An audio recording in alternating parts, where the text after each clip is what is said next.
கோடைக்கால மழை பெய்யவில்லை. மலை பயிர்கள் பாதிப்பு. கோடைக்காலம் என்றாலே வெப்பம் கூடுதலாக இருக்கும். ஆனால் நீலகிரி மாவட்டத்தில் கோடைக்கு முன் சில நாட்கள் மழை பெய்யும். இதனை கோடை மழை என்பார்கள். ஆனால் இந்த ஆண்டு மழையின் அறிகுறியே இல்லை. தவிர கடந்த ஆண்டு தென்மேற்கு பருவமழை அளவு குறைந்ததால் நீலகிரி நீர்த்தேக்கங்கள் நிரம்பவில்லை. இதனால் மாவட்ட அணைகள் நீரின்றி வறண்டு போயுள்ளன. மாவட்டத்தில் இருக்கும் நீரை கொண்டு குடிநீர் வழங்கப்படுகின்றது.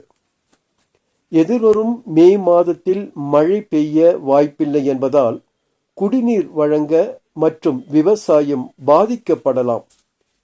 மேலும் நீலகிரி வாழ் மக்கள் மட்டுமல்ல, இங்கு படையெடுக்கும் பல்லாயிரக்கணக்கான சுற்றுலா பயணிகள் நீர் தேவையை நிறைவு செய்ய வேண்டிய நிலை ஏற்பட்டுள்ளது.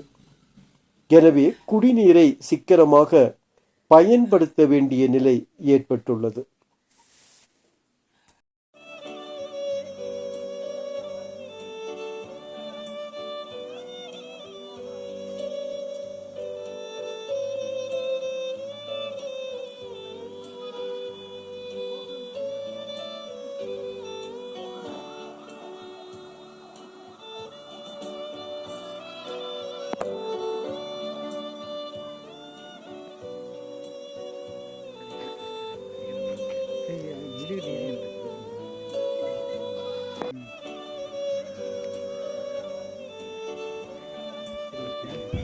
இந்த வெயிலுக்கெல்லாம் குளிர் என்ன பண்ணும்?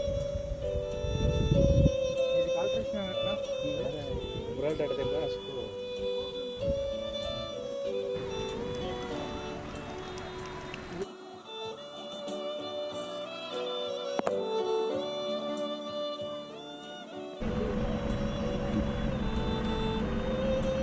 போகிறோம்.